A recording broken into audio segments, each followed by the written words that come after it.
आपण पाहत आहात आपल्या हक्काचे प्रतिध्वनी न्यूज। भरधाव चारचाकी ओढ्यात कोसळली, एक जण जागीच ठार, तिघे गंभीर जखमी। गांधीनगर प्रतिनिधी नितीन कोळी कळवतात की तावडे हॉटेलकडून कोल्हापूरकडे जात असताना चारचाकी क्रमांक MH04EF 9306 चारचाकी वाहनाचा ताबा सुटून पुलाचा कठडा तुटून 50 फूट खाली ओढ्यात कोसळल्याने एक जण जागीच ठार झाला तर जखमी झाले। हा अपघात बुधवारी सायंकाळी 5:30 वाजण्याच्या सुमारास जुना टोलनाका कोल्हापूर परिसरात घडला। दुर्गेश ओहपा इटी वय 26 राहणार कावळा नाका कोल्हापूर असे अपघातातील मृत्यू झालेल्याचे नाव आहे। रोहित जोंधळे, रोहित माने, अर्जुन चौगले सर्व राहणार कावळा नाका कोल्हापूर अशी अपघात जखमींची नावे आहेत। याबाबत अधिक माहिती अशी, वरील चौघे मासे पकडण्यासाठी तावडे हॉटेल परिसरात पंचगंगा नदीत मासे पकडण्यासाठी गेले होते। मासे पकडून ते घरी परतत असताना कोल्हापूरच्या दिशेने येत होते।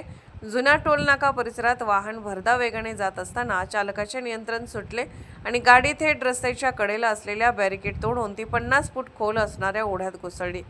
त्यातील दुर्गेश इटी हा जागीच ठार झाला तर वाहनातील आणखी तिघे गंभीर जखमी झाले।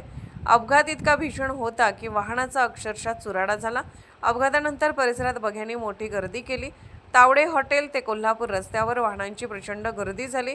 घटनास्थळी शाहूपुरी पोलीस ठाण्याचे पोलीस निरीक्षक संतोष डोके, शहर वाहतूक शाखेचे पोलीस निरीक्षक नंदकुमार मोरे, सहाय्यक पोलीस निरीक्षक दीपक जाधव, गांधीनगरचे पोलीस निरीक्षक अनिल तनपुरे यांनी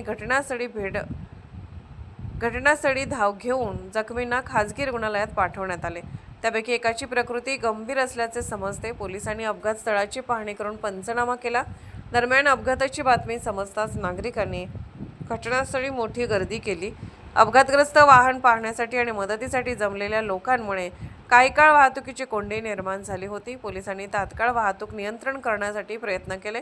या अपघातामुळे कावळा नाका परिसरात शोककळा पसरली असून दुर्गेश यांच्या निधनाने नातेवाईक व मित्रपरिवारावर दुःखाचा डोंगर कोसळला आहे। पुढील तपास शाहूपुरी पोलिसांकडून सुरू आहे।